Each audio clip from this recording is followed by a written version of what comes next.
you ahead of the storm. Now, your local forecast on the Weather Channel.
This is Tropical Storm Floyd. No longer a hurricane, but the storm is bringing high winds and heavy rain to the East Coast. Washington, D.C., just one of the places getting its fill of Floyd. Heavy rain fell for several hours today, making roads a mess. Up here on the South Shore of Long Island, something I have not seen in a week, the stars and the moon. We are under the center of Tropical Storm Floyd. I'm Jim Cantore on the South Shore, and I'll give you a live report in just a moment. And I'll echo those sentiments here in Solomon's Island, Jim. We have the moon out to my right as well. Safe to say we have conquered the drought, but at what price? Details ahead on Weather Center. Hello and welcome to Weather Center. I'm Dave Schwartz. Floyd is getting weaker as it speeds through the northeast, but it may still bring danger and damage in its path. Here's a look at what it's done so far. A bus fell victim to heavy rain and flooding in Wilmington, Delaware. In fact, in one 45-minute period, Wilmington residents saw 1 inch of rainfall. So far, more than 8 inches have fallen. Most of Floyd's heavy rain is gone. The heavy rainfall into New York City this morning, along with strong winds. In New York City, they closed schools for the day and urged businesses to send workers home early. Most of the rain is now tapering off in New York City as well. Now let's get the latest on what Floyd is doing right now. Here's Christina Abernathy in the Forecast Center. Well, thanks, Dave. And of course, Floyd is still having an effect on people along the East Coast. We have several evacuations to tell you about. A major leak at a dam is forcing the city of Springfield, Pennsylvania, to evacuate. Springfield is just southwest of Philadelphia. Authorities say if the dam burst, it could dump several million gallons of water into the valley. And another dam, this one in Lambertville, New Jersey, is in danger of breaking. Nearly 1,000 people are being evacuated. County officials say they have never seen the reservoir so high. And one neighborhood in southwest Philadelphia is being evacuated due to severe street flooding. In Cecil County, Maryland, 2 towns are being evacuated because of overflowing creeks and streams. Flooding is a major problem there. And in Newcastle County, Delaware, authorities are looking for 2 young girls who were swept away while playing in a rain-swollen creek. 7 inches of rain turned the creek into a raging river. So obviously a very dangerous situation. Let's take a look at the latest coordinates on what is now Tropical Storm Floyd. As of 8 p.m., centered at 40.6 north, 73.5 west. That puts the center 25 miles east-southeast of New York City. The winds are still at 65 miles per hour. It's still racing off to the north-northeast at 30 miles per hour, and the pressure is still 974 millibars. Tropical storm warnings from Cape Charles, Virginia, northward to the Merrimack River in Massachusetts, and we also have some gale warnings in effect here from part of North Carolina into Virginia, and another from the Merrimack River up toward Eastport, Maine. So winds 39 to 54 miles per hour a possibility here. Flooding also a concern. A number of flood watches in effect here, and it looks like flooding is going to be a major concern throughout the Northeast. Northeast some of the totals we've seen so far. Wilmington, over 8 inches of rain, over 7 in Allentown, and over 6 inches of rain in Philadelphia. So the situation is not getting any better there. Well, of course, we have been covering the event live up and down the East Coast throughout, and we are joined now by Jim Cantori with the center of the storm now in New York. Christina, what an amazing 15 minutes we have just had. It was hot, it was humid, not terribly warm, but enough so. And then all of a sudden the winds went completely calm, and you can see that. I was like, I was inside the van just waiting here and didn't hear any wind against the van anymore. Got outside, looked up, and stars and moon, oh, what a pleasant sight that was, especially after the week we've had out here in the field.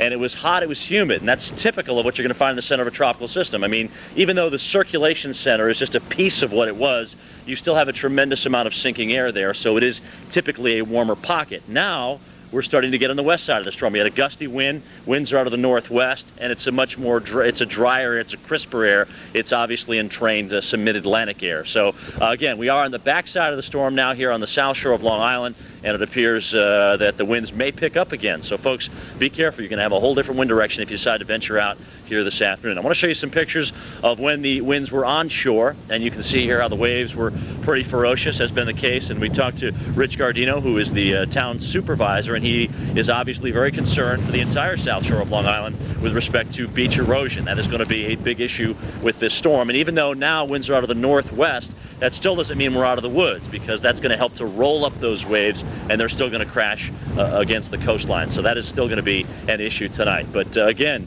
cool, dry air from the northwest, a nice little gift for us here as we've been dealing with a long week of windy and wet weather. Well, let's go ahead and head down the road where the winds have been northwest for quite some time, and they're still a little gusty.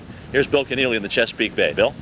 All right, Jim, thanks a lot. Again, it is rather cool out here, too. I forgot what it's like behind a middle September hurricane, and it is just that, a little on the crisp autumn-like side out here. The big concern from here on out, obviously, will be the high water coming down the rivers. Behind me, the Patuxent River, the Rappahannock River to our south, as well as the Potomac, will be filling with water. So folks on and along these riverbeds, do watch out over the next several days for increasingly high water levels.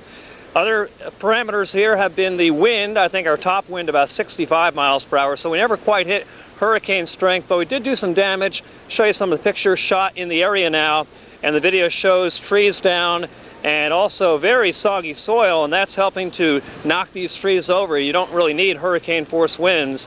And in addition, power lines down, cables been out. Our trusty Weather Channel has been offline all day today here in Solomon's Island. Hopefully better times ahead in that category. But again, a lot of high water, so folks, please use caution heading out and about tonight. Well, we're done here. I want to thank my crew, Sherry, Dave, and Keith, for the fine job they did. Now we want to ship you over to Atlantic City to Dean Staley. Dean? Well, Bill, now we're getting the kind of weather that I suspect Jim Cantori will be getting in a little while. Things have calmed down considerably here along the boardwalk in Atlantic City. We've got still sort of a misting coming out of the sky and a light breeze. It gusts at times, but certainly nothing serious, and you certainly get the sense that it's not going to get much worse than it is right now. Many people who came to this area thinking that as the storm passed over, they might as well be inside the casino entertaining themselves, have come back out on the boardwalk. They've been out for a couple of hours now, looking at the ocean, which has still got some pretty heavy swells in it right now, walking up and down the boardwalk, but certainly a sense in this area anyway that the worst is over, and no serious damage to report from this area, just some spotty power outages. But other than that, things here are pretty calm. And that is the very latest from here. Now we'll send it over to Christina Abernathy in the Forecast Center. Christina? All right, thanks, Dean, for that report. Well, in addition to our live coverage, we continue our expert analysis. We now go to our hurricane expert, John Hope. Well, thank you, Christina. You just heard from Jim Cantori. He's been in the eye of the storm, so to speak. While you folks in Manhattan, New York City, really got a direct hit by the core of this storm. And what you're thankful for, I'm sure, and we are too, was that it didn't come up there as a full hurricane, much less a Category 4, as it was at one time. And the good news for tonight is that it's moving rapidly toward the northeast about 30 miles an hour, and it's taking all the rain with it as it does so. We can see that on the satellite picture. Actually, the core of the hurricane center is right down here, not up in the middle of all this, but it's at the very edge of it. And you can see where the purples are up there, and that's where most of the rain still is, and purples and oranges, and it's moving fast up toward the northeast and moving on out of the way. We can see about how much more rain is in the offing in some of these places if we take a look at the radar. In Philadelphia, it's mostly ended except for a few scattered showers now, and same in New York. It's going to be ending there before too long, and a few more hours even in Boston. Upstate New York, though, it's going to last a while longer, as you can see when I show you a wider view. But heavy rain is spread up way up in New York, and of course up through Vermont, New Hampshire, and into the eastern part of Maine as well. And if we sort of zoom in here and take a wider view, we can see the whole precipitation shield. It extends back pretty far into New York, but as you can see here by this movement, the whole thing is moving like so, and it's clearing out from the southwest as it does so, and it's doing so pretty rapidly. But not before it already did a lot of mischief. We have flash flood warnings out by county here for all the counties depicted here. You notice a lot of them concentrated here in Delaware, Maryland, southeastern Pennsylvania, New York, and now the western part of New England. But we're glad to be able to report for the most part that this is not any repetition of Hurricane Agnes in '72. It rained very heavily and very serious flooding and local flooding in some of these areas, stream flooding and urban flooding, but it simply didn't stay around long enough to produce the kind of flooding and devastating river flooding that Agnes did in '72.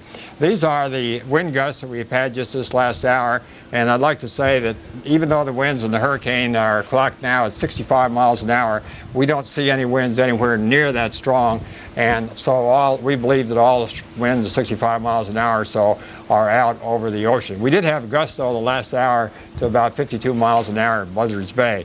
But by tomorrow morning in the forecast, everything gone out of the United States and moving up into the Canadian maritime provinces. Also, we want to assure you that this powerful Hurricane Gert out here, winds 130 miles an hour, has made that anticipated turn to the west-northwest. It's going to clear, we believe, the Leeward Islands, the Virgin Islands, and Puerto Rico by quite a wide margin. Here we can see on the satellite picture a powerful hurricane. Right now it seems to be headed harmlessly up over the open Atlantic. We'll keep very good track of it for you. We don't right now anticipate this being a threat to the United States. So that'll do it for this time. Back to Christina in the Forecast Center. All right, John Hope, our hurricane expert, thanks a lot for that report. Well, if you have plans to travel along the East Coast, you may want to rethink those plans. Major airports in New York, New Jersey, Boston, Philadelphia, and Washington, D.C. are reporting a huge volume of cancellations. Delta Airlines and United, along with several other airlines, have canceled many flights in cities along the East Coast. So the best thing to do would be to check with your airline before heading to the airport. Again, call your airline, not the airport, for flight information. If you are traveling by train or bus, it would also be good to call ahead, as Amtrak has suspended train service to many eastern cities. Of course, we'll continue to keep you updated on Tropical Storm Floyd, but if you need additional information and you're not near your TV, you can always check us out online at weather.com. But for now, we head back to the studio for the rest of the country's weather. Thanks, Christina, and fortunately there's not a whole lot of the rest of the country's weather. Unless good weather classifies as weather, and technically it does. We've got sprawling high pressure from southern Canada all the way into Florida. A beautiful day, record high today at Miami Beach up at 92 degrees, hot stuff. That westerly wind coming in off of the Everglades. Meanwhile, it's an easterly wind that's helping to get some thunderstorms going here in New Mexico. Also, there's a little upper level disturbance right here. So the story here is not tropical necessarily, but it is severe. We've got some rough and tumble thunderstorms in Yuma County, Arizona, La Paz County, and up into southern Utah, where we've had reports of some hail. So watch it here and watch it here. But the good news is this tropical storm is wending its way out of the United States. Washington, D.C. radar showing up all clear. Baltimore clear too. It's windy, but the heavy rain is over. Just a few sprinkles and that is it. Heavy rain moving out of the Delaware Valley as we recover from an all-time record 24-hour precipitation total of 6 2/3 inches in Philadelphia. There's the last of the rain in the Bronx and Brooklyn now, out into Nassau County. This will be out of here in about an hour or so. Then a whole lot of wind. Here's the rain, upstate New York and New England. That's going to be hanging around for the rest of the night as Tropical Storm Floyd heads toward Maine.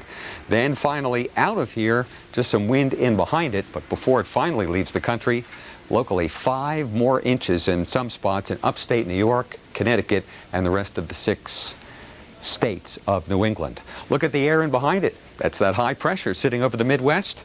That will head east, giving us another chilly night in the 30s in parts of the Midwest and daytime highs in the 70s. So lots of news, but by tomorrow at this time, the weather should be nice and quiet.